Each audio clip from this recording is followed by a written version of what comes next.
Hello again. How would you describe the tone of how you speak to yourself? Is it kind, warm, compassionate, or is it quite critical and shaming? What we used to do as a society in general was we used to try to get people to do things and take responsibility by shaming them, by criticizing them, and by using fear. And in the short term, that can work. It can get someone to do something. But what it does in the long term is actually detrimental to the person's well-being because it shames them as a whole. It makes them feel bad about who they are, makes them feel like a certain type of person. So if you say, "Oh, don't you're so lazy. Why have you done that? You're so naughty. You're so bad." The person internalizes, "I am lazy, I am bad, I can't do this." And then that just ends up in the long term sabotaging what they're capable of, damaging their self esteem. And because it becomes internalized and it becomes the way they start to talk to themselves. So, what we now know is that it's much more effective to use a compassionate, wise, kind, but strong internal voice. So, by compassion, we don't just mean, "Oh, it's okay, don't worry about it."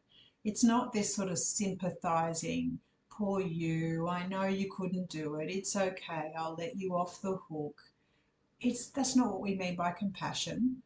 What we mean is we show understanding that it's hard to take responsibility in our lives. It's hard to always do the right thing. It's hard to follow through on who we want to be. It's hard to make change. For all of us, that's normal. It's normal as a human being for it to be hard to make changes. And so when we adopt a compassionate approach, we understand that this is a human being in front of us that we're talking to, whether that's ourselves or someone else. And we learn how to use this tone of compassion in addressing things we want to see change. So, for example, let's say you're trying to get yourself to exercise regularly.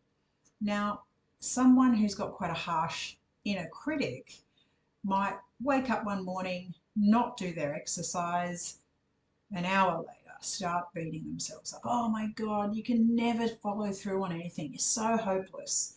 You're just lazy and incapable. Why do you keep doing this to yourself? You say you want to change and you still just don't get up." Yeah? This is a very harsh, critical inner talk. And what we want to develop instead is a compassionate self that can still hold ourselves accountable. But perhaps it would sound something like this. "Okay, Sasha, you said you were going to do that walk today and you haven't. And I know you're really disappointed in yourself. I know this is important to you and this is what you want. What are we going to do differently tomorrow to make sure this happens? Because this is really important to you." It's normal to find it hard to get yourself to follow through on exercise. Everyone has trouble with it, but you can definitely do it. And I want you to recommit now so that tomorrow you might be more likely to follow through. Yeah, so what are we going to do? How are we going to make it more likely that tomorrow when you get up, you'll exercise? Or maybe we could even go out now or find a time today so that you can feel good about yourself.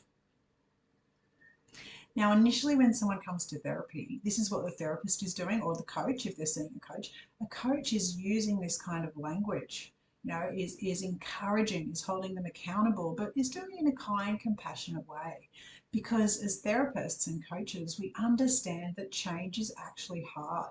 We understand the context behind why this person is struggling to change. And it is effective. It works. It's not just about being kind, it actually works. And it helps the person themselves to internalize a strong sense of responsibility that also brings with it self love, compassion, and kindness.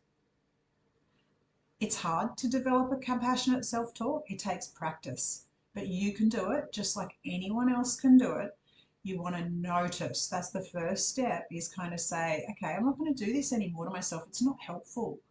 I'm going to start to learn a compassionate tone." And a great way, a great first step that I find really helpful is to imagine if you were saying this to a small child, that didn't do whatever it is you wanted to do, how would you say it? How would you communicate it?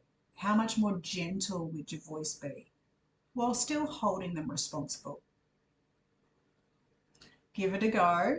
Make a commitment to yourself to start speaking kindly to yourself.